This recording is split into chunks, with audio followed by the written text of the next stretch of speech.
बिहार विधानसभा चुनाव से ठीक पहले सर्वोच्च अदालत से विपक्ष के मंसूबों पर पानी फिर गया है।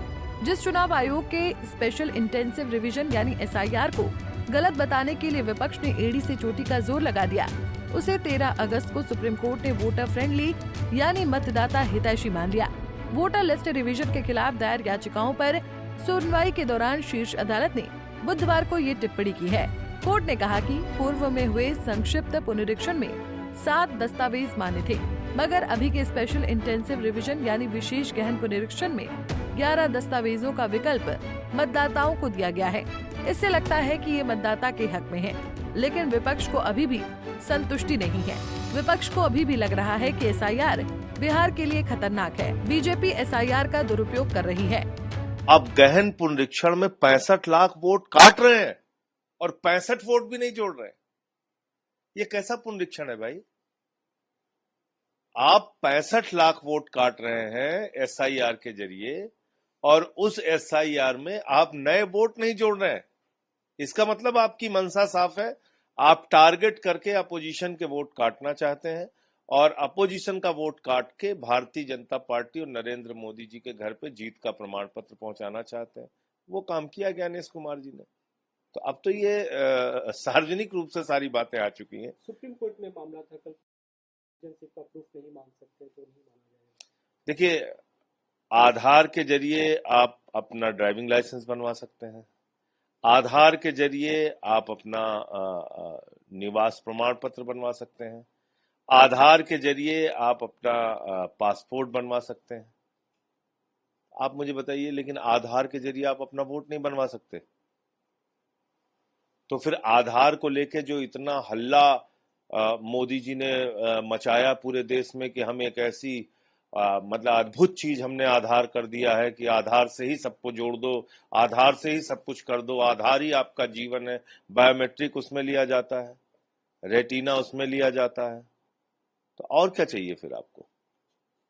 तो हल्ले को छिपाने के लिए चुनाव आयोग और सबसे ज्यादा कौन चुनाव आयोग के पक्ष में बोल रहा है? भारतीय जनता पार्टी।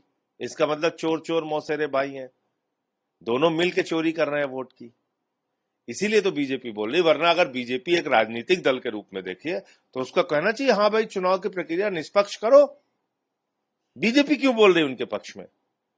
इसका मतलब एक चोर दूसरे चोर का समर्थन कर रहा है, दोनों चोर चोर मौसेरे भाई हैं। बता दें कि सुप्रीम कोर्ट में 24 जून के फैसले को चुनौती देने वाली याचिकाओं पर सुनवाई जारी है।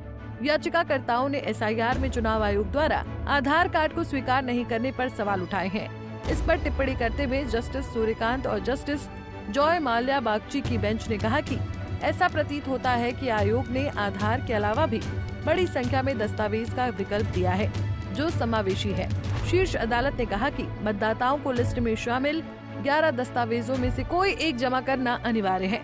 याचिकाकर्ताओं की ओर से वरिष्ठ अधिवक्ता अभिषेक मनु सिंघवी ने इससे असहमति जताई और कहा कि दस्तावेजों की संख्या भले ही ज्यादा हो, लेकिन उनका कवरेज सबसे कम है। उन्होंने पासपोर्ट का उदाहरण दिया और कहा कि बिहार में ये दस्तावेज केवल 1 से 2% लोगों के पास ही है। राज्य में स्थायी निवास का प्रमाण पत्र देने का कोई प्रावधान नहीं है। इस पर बेंच ने कहा कि राज्य में 36 लाख लोगों के पास पासपोर्ट है, तो इसका कवरेज ठीक है। जस्टिस बागची ने कहा कि अधिकतम कवरेज सुनिश्चित करने के लिए विभिन्न सरकारी विभागों से फीडबैक लेने के बाद आमतौर पर दस्तावेजों की सूची तैयार की जाती है। बता दें कि सुप्रीम कोर्ट में इस मुद्दे पर मंगलवार को भी सुनवाई हुई थी। इस दौरान शीर्ष अदालत ने कहा था कि मतदाता सूची में नागरिकों या गैर नागरिकों को शामिल करना या बाहर करना चुनाव आयोग के अधिकार क्षेत्र में नहीं है। उस वक्त भी सुप्रीम कोर्ट ने बिहार में SIR में आधार और वोटर ID कार्ड को नागरिकता के निर्णायक प्रमाण के रूप में स्वीकार नहीं करने के आयोग के रुख का समर्थन किया था। अब जब सुप्रीम कोर्ट ने SIR को वोटर फ्रेंडली मान लिया है, तो आने वाले वक्त में विपक्ष क्या करेगा, ये देखना वाकई में बेहद दिलचस्प होगा, क्योंकि बिहार विधानसभा चुनाव की प्रक्रिया इन दिनों बहुत तेजी से जारी है और चुनाव होने में वक्त बहुत कम बचा है। Bureau report, Punjab Kesari TV. हमसे जुड़े रहने के लिए हमारे YouTube चैनल को सब्सक्राइब करें और नई वीडियो की नोटिफिकेशन के लिए बेल आइकॉन को दबाएं।